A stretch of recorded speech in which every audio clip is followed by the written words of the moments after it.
You know how to clap.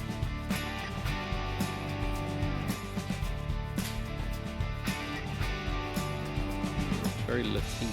Thank you. I You're put nice. effort in the hip. I even felt it in the hips, even though I was. The hips don't lie, do The hips they? don't lie. Are we recording? We are. Thumbs up. Excellent. Keep that in. You keeping that in? Latina. Living the vida loca. I don't know. It all works. I don't know. We'll be corrected. Hello. Hello. Episode 3. Correct.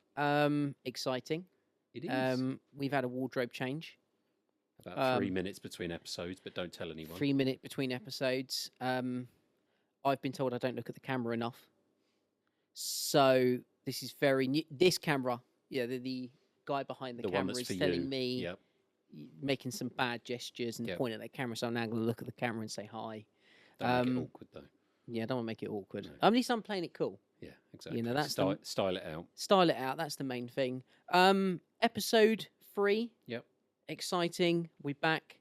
It's the same evening. How do we start this? Watch on the wrist. Yeah. What is on your wrist? Probably my favourite watch. Oh. Here's my favourite watch. It's a watch that, like, you get the watches. The longer you've done it, you sell it and then go, oh, if I get another one, I'll do it. And I'm fussy about metal. I want. Sounds really weird. And some people go, I get it. Other people go, you're crazy. I want to see the maximum amount of metal on a watch. Like, I don't want to see a polished watch. And sometimes, especially with like Panerais, it's very easy to go, it's got a mark, I'm going to over polish it. I want one that's like, maybe it's been done once. But today, I am wearing a Panerai PAM 233. 8-day power reserve, sandwich dial, super GMT, date. I've got the AM PM one. The dot is like the one to have. So whereas the AM PM counters here, there's one that's got a dot. They were made for like the first 3 years, and then we transitioned over to the AM PM counter. But just as a Panerai, it's everything I want. Exhibition case back. It's a good size. It wears beautifully on the wrist. I would probably say this is probably one of the few watches, if it was all over and they were like, go and pick 2 or 3 watches and end it there, a 233 would be in that selection, which is a big statement from me. A big statement from me. So 233. Love it. Very nice. Absolutely love it. What do you got? So today I'm wearing a Christopher Ward, which might or might not surprise you. So this is a Shadow SH21. Yes. One of only 28 in existence. Can I also just say, you may. You've aced that with your jumper. It's almost as if you planned that too. You took this seriously. I do look like I'm going to play basketball after this. I'm not. We're going to be doing another episode. No, I'm we're sorry to definitely tell not playing you. Basketball. No. But yeah, I didn't make an effort to colour coordinate or colour match my watch and my jumper, but I'll take full credit. Right? The splash of red. You aced that. This, for me, was something that was... Whereas the watch I wore on the last episode, the Loco, C1 Loco, a lot of planning went into it. This was something that came up in a recent Christopher Ward sale, and I jumped on it so quickly. It was just like in my basket, done. Love it. As I said, it's one of 28. So they only made 28 of these? Correct. And this must have been from their archive, because it's not been produced in a number of years. What made them stop at 28? It was a very special edition limited release. Why they stopped, I don't know. Well, I'll go to 30. Interesting. Oh, it's the number that's bothering you. Yes, Well, it just why? I just want to know, like, what are you trying to say? Yeah. Why 28? Just do 30. But yeah, for anyone who's into Christopher Ward, the SH21 is clearly a special movement. It's a chunky old thing, so it's not for people probably beneath, I would say, I've got a 7-inch wrist. That's probably, you wouldn't want to go much smaller. That looks like we're dealing with about 16, 17 mil. It's thickness. A tall old boy. Yeah, I really want one, but I know full well I would struggle with the thickness. Yeah, be like an ice hockey puck on your wrist. Yeah, and I think that for me, it's like if I want a really thick watch, I'll go Panerai or an old school Black Bay Heritage, something like that. Yeah, nice. Yeah, something like that. But nice piece. Thanks, mate. Well done. Um, Especially on the jumper. what are we going to be talking about? Hublot. Ooh, Yeah. polarizing as a brand. They are polarizing as a brand. Mm. I like them. Yeah. I really like them. But then again, I love rubber strapped watches. Yep. It's probably like my go-to. If I was to say, give me your best strap, I'd probably say rubber. Yep. And the fact that, Hublot's history were like the first ones that took a premium price and then and at the time was a relatively cheap thing to do. Yes. Lower end brands did rubber. Yep. They were the first ones to kind of really go, let's do this and put it on the kind of map as a. And it was on a gold watch, wasn't it? Yes, I'm pretty sure that was the case. I'm pretty sure it was the case. Gold Yeah, watch with a rubber yeah, strap. yeah, and I'm a fan. Yeah, I'm a fan of Hublot. I think that is and I think that is. Feels weird. I almost feel like I'm gonna get hate for that, but no, I'm gonna stand on it. I do like them. for me. So I find them to be a bit of a Marmite brand, which I think is what you were saying, right? People have a bit of I don't know if I'd say a rational kind of feeling towards them, but I do find people love them or really dislike them. I think, to be honest, I am more in the dislike camp. Yeah. And I think that's partly because of the overall aesthetic of them. Right. But one thing I am... Porthole, bezel-y type, yeah. Yeah, and it's very industrial. It's very... in some cases, quite skeletal, quite over-the-top watches. Right. But one thing I do admire greatly in them is they were I believe they created what is now referred to as magic gold, which is the first gold watch that was very difficult to scratch and to visually damage.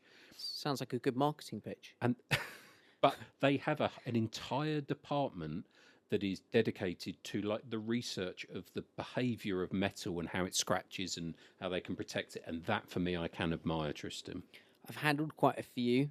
Yep. And I don't know if they need to keep working. Most of the ones I've had are pretty well worn. But yeah. I think with Hublot, it's hard for a brand to get a unique identity, and for you to look across a wrist at someone and go, "You're wearing a Hublot." They're unmistakable. Yes. They're unmistakable, and the retail price of them scares me. But the resale prices you can get. I think it's a lot of watch. They cater to lots of different sizes. Your classic fusion. You got 33, 38, 42, 45. Yep. So you can really quite easily. They cater to people. They cater to people. Yep. You can pick up classic fusions for 3,000 to 4,000. I'd say it's a lot of watch for the money. Right. Big Bangs, it's in the title. They are big watches, but again, they do different sizes. That's kind of the flagship, isn't it? Yeah, Big Bang. Yeah. I mean, the Big Bang was their kind of one that I kind of felt took them. Big Bang's been with us now for what, 20 years? 20 years last year, maybe. So I'd probably say that's almost their one that's a proper flagship. But I'm a fan. So on the flip side of what you just said, though, is you can pick up a lot of watch for not a lot of money, relatively. Yes, relatively speaking, yeah. Does that also mean don't buy them new and look at the pre-owned market? But then again, I think the problem is I'm biased, and it's hard for me to... I'm biased in that position, aren't I? Because I guess of partly what I do. So yes, I would always say go used, but then I can't be ignorant and go, if no one's buying them new, we don't get them used. Yeah. So... there has to be a space for both people. I think they are a great pickup. Right now they do present really good value for money. I do think they're far easier if you buy them right to get in and out of and to enjoy. But I think the problem with Hublot is that it almost comes across like it's one of those brands that it's on trend to hate them. That's my thing with it. And That's I feel really like there's a lot of people go, have you actually really tried one or two? Yeah. Have you actually given it a go? Because you look at a classic fusion, they're like 12 mil thick. They're easy to wear. If you get a 45 or 42, it's more generous than a 45 mil suggests. Yep.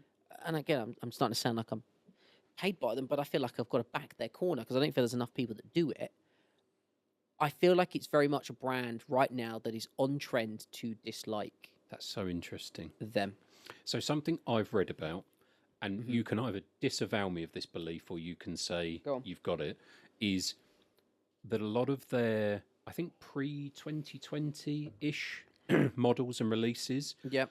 were essentially souped up ETA Solita movements. Why is that a bad thing? Because I guess I struggle with charging such a premium price for what is essentially a workhorse movement that you can find in a £500 watch. And this kind of tears me up, this conversation, because I've been hearing this for so long, and I think it's almost the power of marketing, what you just said there. Yep. You know, I sit in the camp that what is wrong with ETA, they are robust, they work perfectly, they're really good at timekeeping. There's an amazing array of watchmakers out there, independent watchmakers out there that could get the parts, service them within a 2-3 week time span. That's a great Okay. point. Yep. And my problem with this whole in-house thing is it's been marketed, and it's beautiful. The marketing behind it is it's been marketed as it's better to go for in-house because we've made it ourselves. But you are then at the dictatorship of you have to send it to us because we won't sell our parts to anybody. So you have to give it to us, and we're going to take 2 months to service your watch, and that's considered short. And then we're going to charge you £900 to service that watch. I think I just really sit in the camp of going, I'm pro ETA and don't see why it's such a bad thing because there's so many competent watchmakers on. They're easy to work with. They're robust movements. They've been around a long The time. availability of parts. Yeah, but stuff like this whole in-house trend of being like, if I'm going to pay a premium in-house, most manufacturers don't make their own stuff anyway. Stuff's been outsourced for years. You know, you look at like car industry, it's, you know, in a conveyor belt, the 300 manufacturers, all the pieces come together at that particular moment. You know, it is rare to find brands that are naturally making everything themselves. So I think with the ETA subject, I kind of go, and what? You know, there's a scratch beneath the surface, the marketing surface, in my opinion, and actually ETA is not a bad thing. You know, and I use the reference as like a Tudor Smiley. The Black Bay Heritage 2013-2014 one as a really good example of an ETA. Yep. That was 12.8 mil thick when that first came out. I feel like that put Tudor back on the map as a brand. When they then introduced their in-house movement, we went up to 14.8 mil thick, but it's better. Is Yeah, it? you lose that bit of wearability. You lose that bit of okay, we're now down to Metas in the Tudor Black Bay Heritage. Yep.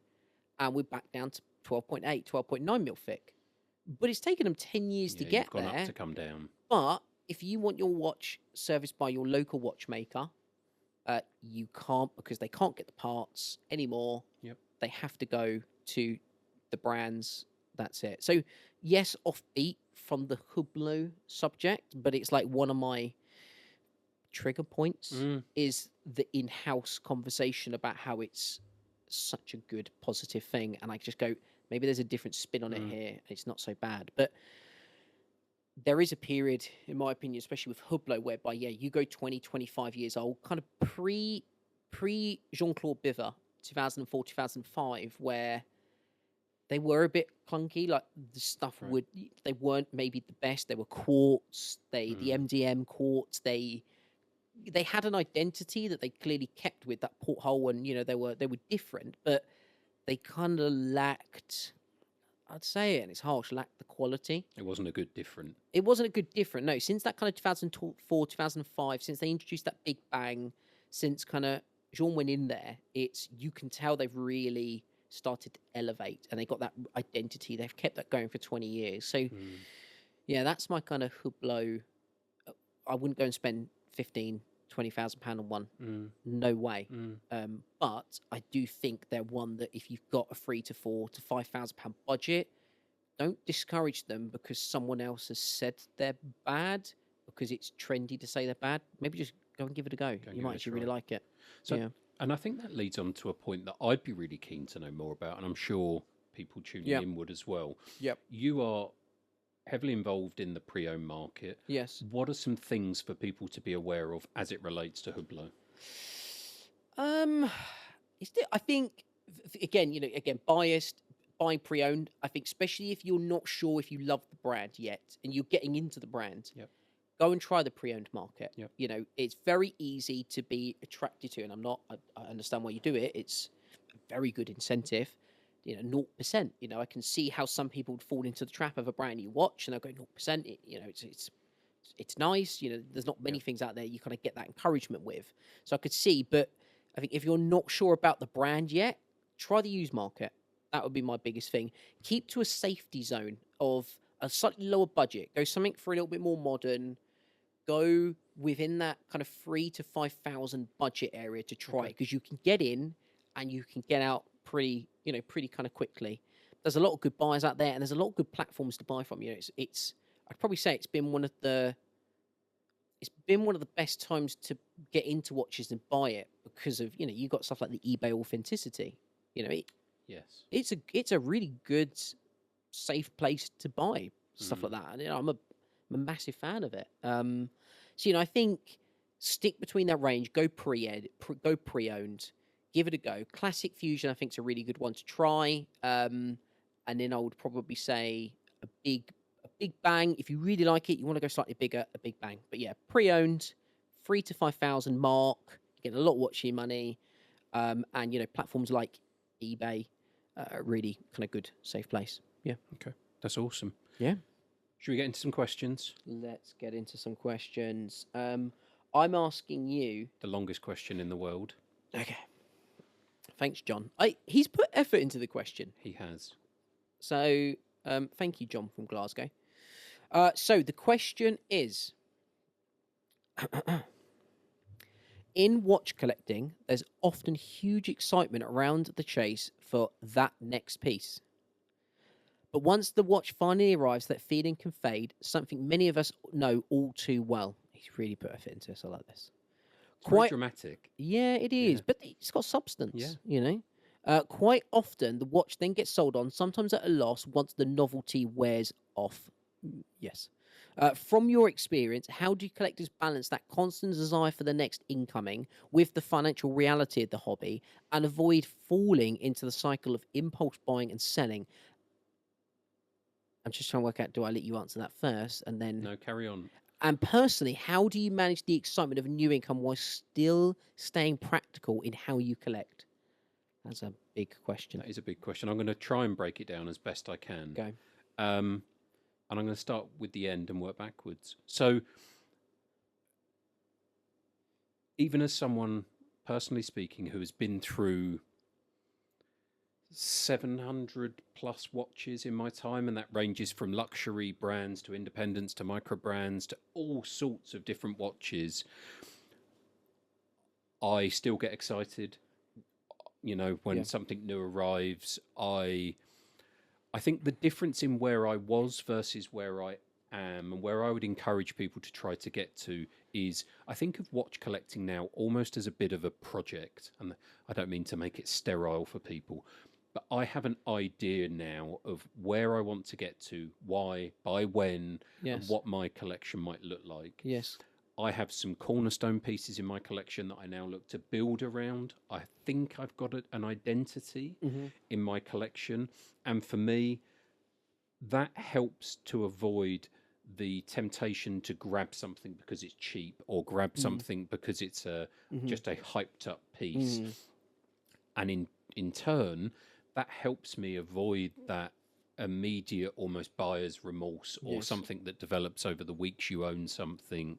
But what I also try to avoid, because I find you can become quite almost like get into a bit of a peak and trough mentality, is a lot of people talk about a honeymoon period when they receive a new watch, that they swoon over it and that's all they wear for weeks on end, and they talk to everyone about it and they post pictures of it. And I actually try to avoid that now, because I find that if you hype something too much in your own mind, you can then have a disappointment when the dust settles. It's not new. You lose the dopamine hit of having something new, and actually you think, I like it, but I don't love it. Or actually, in some cases, I might not even like it. Yeah.